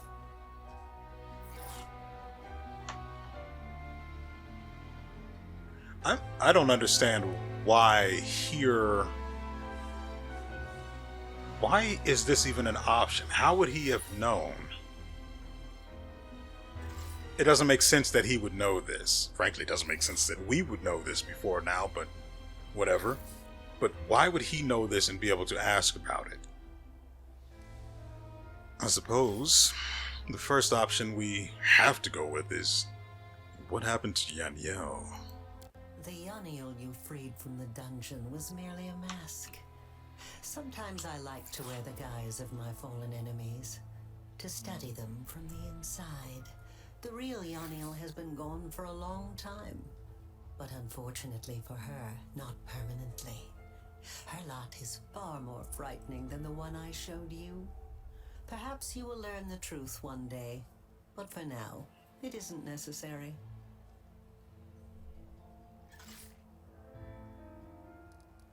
You visited me twice under another guise, here and in Canabras at the celebration.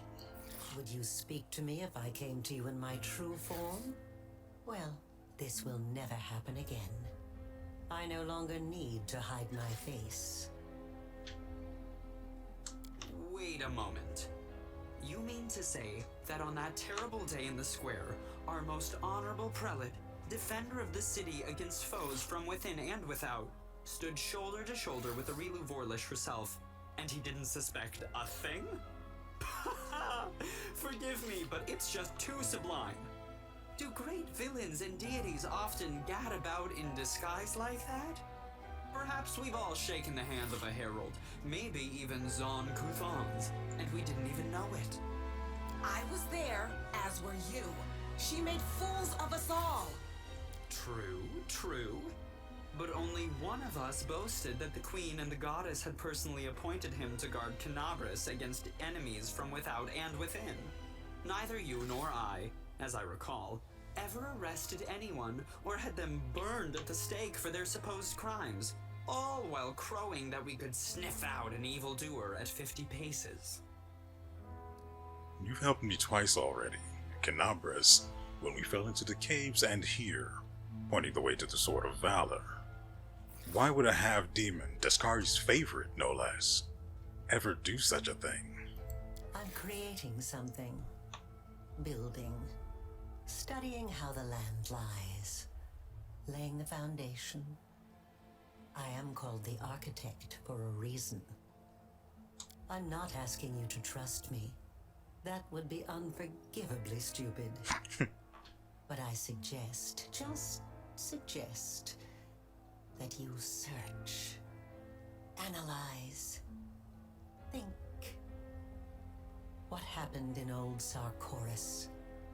What is the world wound? What is happening to you?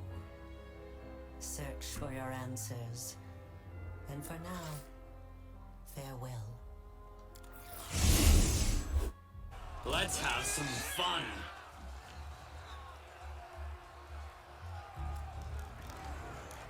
Oh, okay. Oh, hey, I actually get to control him. He's got about 95 health. Never got the opportunity to see if he could level up or not because screw me, I guess. So I guess we'll clean these guys out in the video and then I'll go back and see what decision I finally want to make about them, about Morrow's mythic path.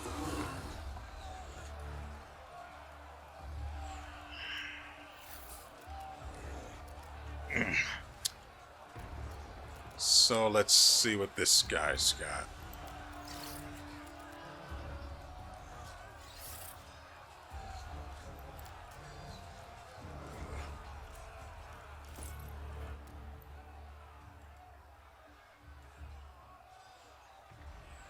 Ivu, alright. It's good a name as any. It's got natural weapons.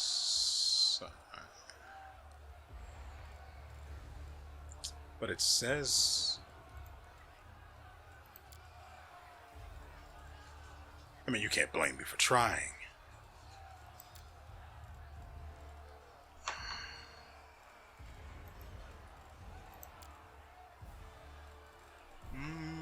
See, that's not true, but he's got 5 strength, plus 5 strength, and plus 5 charisma. Again, don't forget, the Azado is the least likely choice for me. Just on the basis that you don't really get that much out of it, so it's not even that hard of a decision to make. Whoa.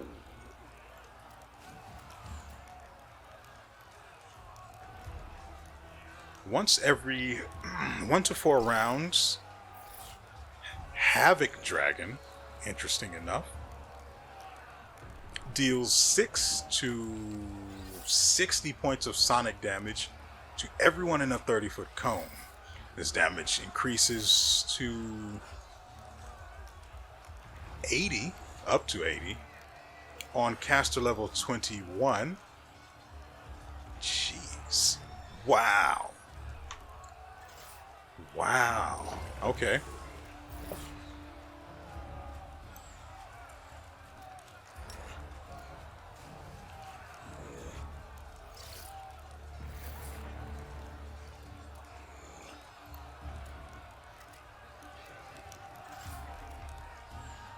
This guy has some really absurd movement range. I don't want to block everyone else's paths, so...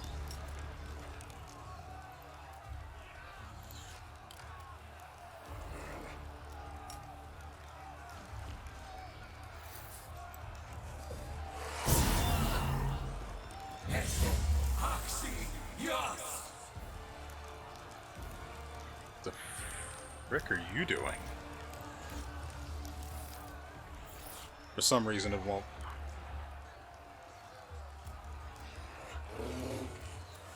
There we go. Why can't I select this guy? Guess because they technically don't exist? Yeah, see? They technically don't exist here yet for some reason. Interesting. He did 30, well, almost 30 damage for free. Let's check Ivu's character stats while I'm thinking about it. He's level 10, which is good. So he's on par with Morrow. I just couldn't select any of his traits. He's got power attack, immunity to sonic, sick and condition. He's the good subtype. Can't be tripped. So he's immune to grease. Can't be tripped at all. He's immune to sleep paralysis. So he's chaotic good. Can't be nauseated or confused, but he can be charmed apparently. Simple weapon proficiency, martial weapons, weapon focus tail, weapon focus unarmed strike, improved critical. Interesting.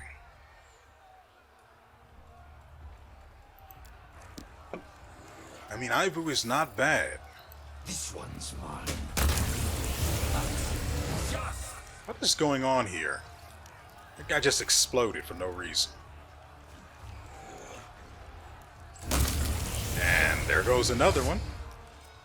Backpack stays in the back where it belongs. That guy's just running. I can't even target him. Endure this! Did you see that? Indeed he did. I actually want to see what Ivu's capable of, so we're going to just waste everyone else's turns.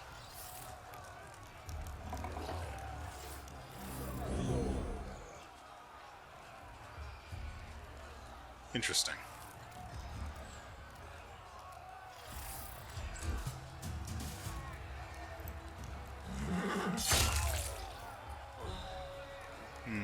Only crit for 28 though. Not very good. Tisk tisk.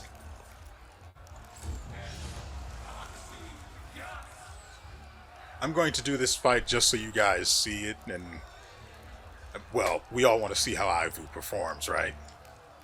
So why not?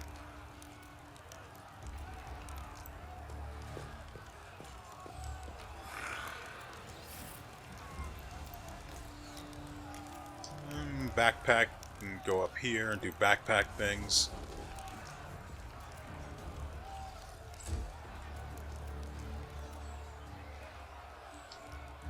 Oh, you poor bastards.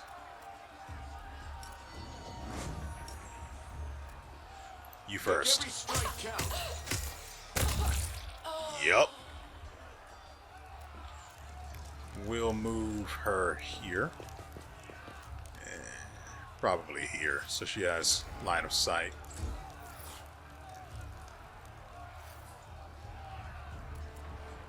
The Inheritor, guide my blade! Jeez. 3 constitution. Oh, this poor tiny guy.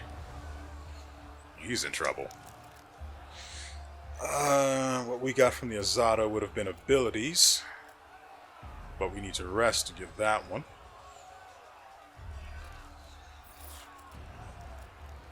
God, the Trickster path is so good. Especially for things like this. But I don't think it actually... I don't think the feat I'm thinking of would actually affect this the way I think it... the way I want it to. However, we can summon this. Oh my god, it's so big. That is way larger than I was expecting it to be.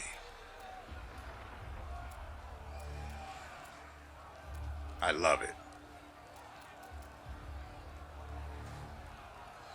Okay, so this has a cooldown, which it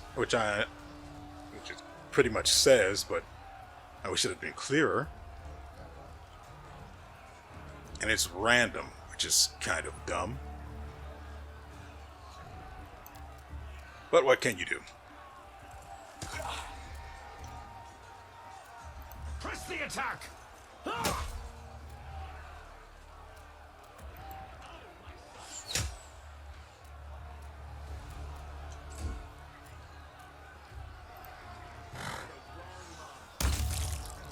And that's that. And now, everyone else has another mythic point. But nothing for Ivu. Oh lord, it's so big.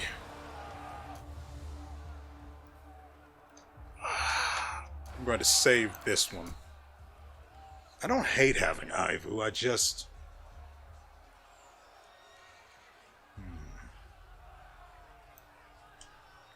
It's just that the Azada path isn't as interesting as it otherwise could be. I mean, the Lith and Trickster paths, just out the wazoo with options.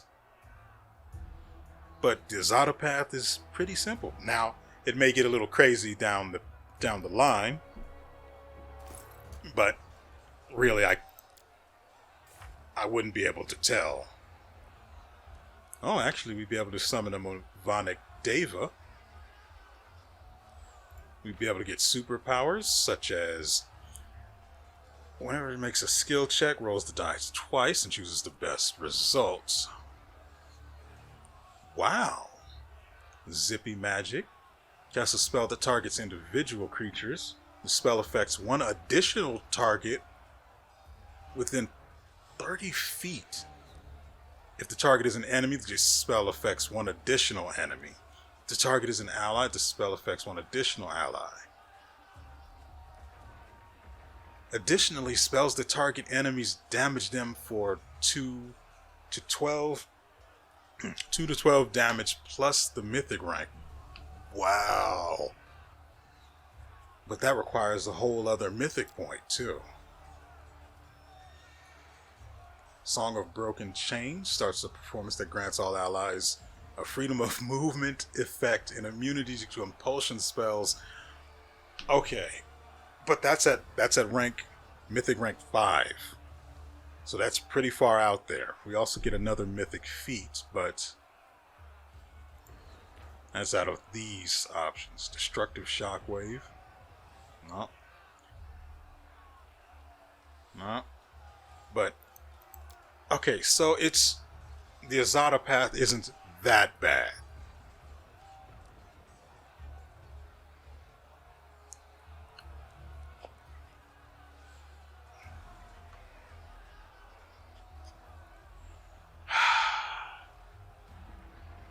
But it's no Trickster path or Lich path, that's all I'm saying.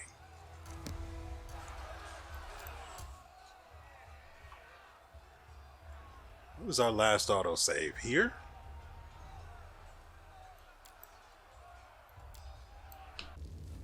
Oh, you guys have no idea. Just no clue. Or maybe you do, given that we spent about an hour or so going over the mythic paths we were looking to take. Of course, I didn't even give Angel or Demon the time of day because... But the Lich, the only thing I'm worried about with the Lich mythic path is that it may turn me undead.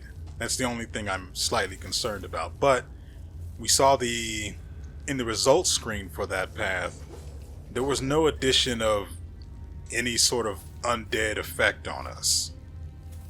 So there's that.